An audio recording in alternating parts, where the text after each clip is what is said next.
नमस्कार. महाराष्ट्रातील माझ्या सर्व अभिज्ञताधारक बंधू आणि भगिनींनो, सर्वांना श्री स्वामी समर्थ.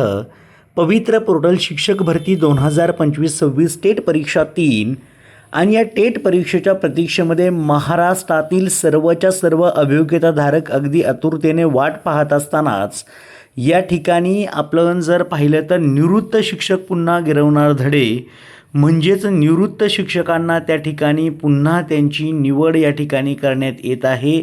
ही निवड जर पाहिलं तर एकंदरीत आपण विचार जर केला तर 6 महिन्यांसाठीची भरती या निवृत्त शिक्षकांची केली जात आहे. परंतु आज या ठिकाणी आपण जर विचार केला तर 1 वर्षाहून अधिक कालावधी लोटला जरी गेला असला तरीही सर्वच्या सर्व महाराष्ट्रातील शिक्षक हे प्रतीक्षेमध्ये आहेत की आमची भरती शासनाच्या मार्फत लवकरात लवकर करा. कारण की या ठिकाणी आपण जर पाहिलं तर नवी मुंबई महानगरपालिकेच्या माध्यमिक शाळांमध्ये विद्यार्थी संख्या खूप मोठ्या प्रमाणावरती झपाट्याने वाढत जरी असली तरी शिक्षकांचा तुटवडा त्या ठिकाणी भासत आहे.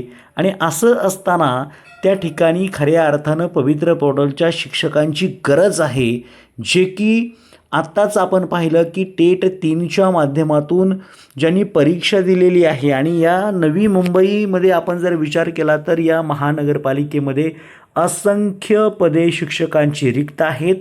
आणि तुमच्या माहितीसाठी मी आत्ता सांगून ठेवतो, ही पदं पवित्र पोर्टलमार्फत भरली जाणार आहेत.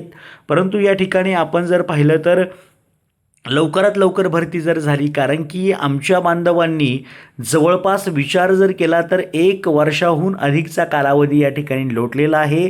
बऱ्याच शिक्षकांनी आपले जॉब फक्त आणि फक्त या शिक्षक भरतीच्या नादामुळे खऱ्या अर्थानं सोडून दिलेले आहेत की ही भरती 1 महिन्यानंतर होईल, 2 महिन्यानंतर होईल, 3 महिन्यानंतर होईल, असे जवळपास 12 महिने लोटून गेले तरीही भरती अजून झाली नाही. ऑगस्टमध्येच ही भरती पूर्ण करा अशी मागणी सर्वच्या सर्व महाराष्ट्रातील सर्वसामान्य अभियोग्यताधारकांची आहे. कारण की त्यांना त्यांच्या हक्काच्या नोकरीवरती जायचं आहे.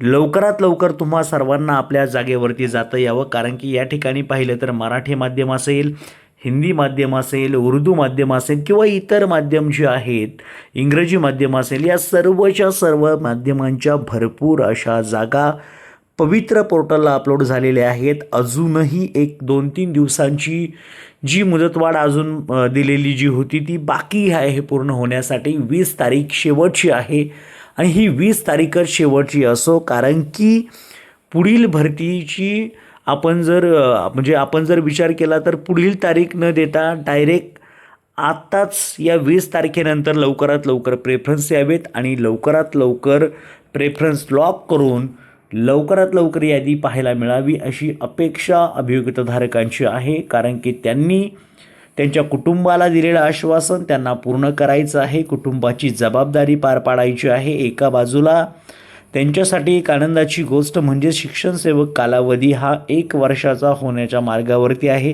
त्यामुळे तोसुद्धा त्यांच्यासाठी एक दिलासादायक निर्णय असेल. तर सर्वांचं काम या भरतीमधून व्हावं यासाठी सर्वच्या सर्व अभियोग्यताधारक